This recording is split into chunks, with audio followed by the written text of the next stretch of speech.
3 সবচেয়ে লেদা বাচ্চা 4 and then 5. হ্যালো আসসালামু আলাইকুম, myself Jiganul, welcome to my another video. আজকে আমি নতুন একটা পোষা পাখি নিয়ে চলে এসেছি আমার লফটে। তো নতুন পোষা পাখিটা হচ্ছে গিয়ে টেনটানা। এটা হচ্ছে গিয়ে একজোড়া বাজিগার পাখি, সামনে নিয়ে আসো। বাট বাজিগারের মধ্যে মিউটেশনটা হচ্ছে গিয়ে রেইনবো মিউটেশন। তো খুব ভালো লাগলো জিনিসটা দেখে। তো এটার সাথে হচ্ছে গিয়ে 5টা বেবি আছে আলহামদুলিল্লাহ, মাশাআল্লাহ। 5টা বেবি খুব ভালো ভালো তো আছে এবং গ্রোথ মাশাআল্লাহ খুব সুন্দর। তো এই জন্য মূলত আরও দেখে ভালো লাগছে যে রানিং পেয়ার 5টা পেয়ার, তো এরকম পাওয়াটা খুব সচরাচর পাওয়া যায় না। তো চোখে বাজলেও সোশ্যাল মনে হলো নেওয়া দরকার এবং নিয়ে ফেলছি। তো এখন এদেরকে আমি সেট আপ করবো সুন্দর করে আমার বারান্দায়। আমি আগে থেকে যেহেতু আমার বাসায় বলে রাখছি যে হচ্ছে আমি পাখি নিয়ে আসবো, তো আমার ওয়াইফ ওদের জন্য একটা ঘর তৈরি করে রাখছে। সেটা হচ্ছে এইটা, এই খাঁচার মধ্যে আমি এখানে রেখে চেঞ্জ করবো। তো সামনে আসবে, ওখানে চলে যাবো।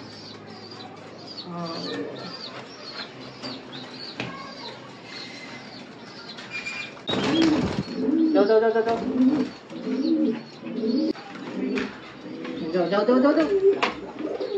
মাশাআল্লাহ, একটা গেছে, একটা যাও যাও যাও যাও যাও।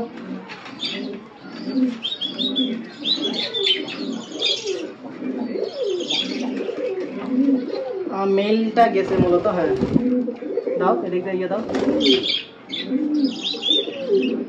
ফিমেলটা এখনো যায় নাই, ফিমেলটা চিনতে পারতেছে না।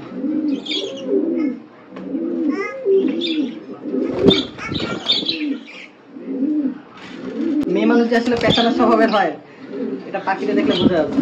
ছেলেটা কি সুন্দর চলে গেছে, মেয়েটা যাচ্ছে না। মেয়ে মানুষ বলতেই পেছানো, জিলাপির পেছ। যাও, যদি আমার ভিডিও ম্যান একজন মেয়ে না থাকতো, বুঝতে পারছি। ওকে,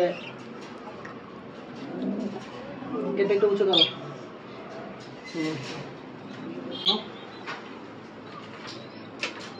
উড়ে না যায় তাহলেই হলো।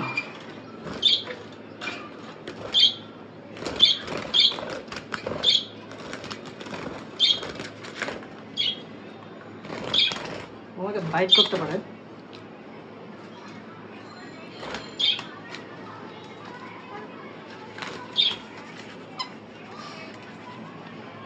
এই অলরেডি আমাকে একটা বাইট করে ফেলছে ফিমেল, মাশাআল্লাহ খুব সুন্দর। সো তুমি তোমার সঙ্গীর কাছে চলে যাও, মাশাআল্লাহ। ও আরেকটা কথা, ওরা কিন্তু এখন আপাতত মল্টিংয়ে আছে। সো এদের কালারটা এক্স্যাক্টলি আপনারা এখন বুঝতে পারবেন না। আফটার মল্টিং দেন আপনারা এদের কালারটা প্রপারলি বুঝতে পারবেন। তো এখন আমার দেখার বিষয় হচ্ছে কি ওরা ওদের বেবিগুলোকে খাওয়ায় কিনা। যদিও এখানে সম্ভবত 2-3টা বেবি আছে যারা সেলফ ফিড। এখন এদের বেবিগুলোকে দেওয়ার জন্য আমি একটা মাল সাথে ওদেরকে দিয়ে দিই একসাথে 5টা।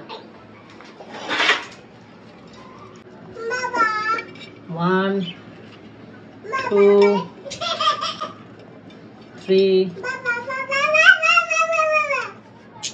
সবচেয়ে লেদা বাচ্চা 4 and then 5। ওদের সাথে একটু খাবার দিয়ে দিই যদি খায় আর কি। তোমরা তোমাদের সংসার এখানে আবার শুরু করো।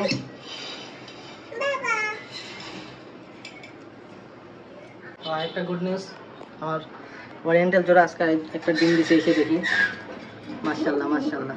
কিন্তু আমি ভাবতেছি এখন ডিমটাকে রিপ্লেস করে দেবো। আমি ওদের ডিম ওকে দিব। আমি ওদের জন্য ছোলা ভিজিয়ে রাখছিলাম, কারণ হচ্ছে কি আমি জানি যেহেতু ওদের কাছে বাচ্চা আছে, তো বাচ্চা ওরা শুধুমাত্র সিড মিক্সের উপর রাখতে হবে না। তো আসার পর আমি ছোলাগুলো দিছি, আলহামদুলিল্লাহ দেখেন ছোলা নিয়ে সুন্দর বাচ্চার কাছে চলে গেছে। মাশাআল্লাহ মাশাআল্লাহ মাশাআল্লাহ, দেখছেন? তো এটা হচ্ছে পজিটিভ সাইন যে ওরা বাচ্চাটাকে খাওয়াচ্ছে।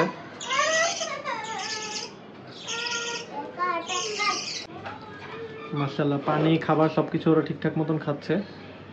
তো এখন আমার আলহামদুলিল্লাহ টেনশন নাই। আর বাচ্চা যেগুলো আছে এগুলো যদি নাও খাওয়ায়, খুব সম্ভবত 2টা বাচ্চা আছে যেগুলো একটু সমস্যা হবে, বাট বাকি 3টা ইনশাল্লাহ ঠিকঠাক থাকবে।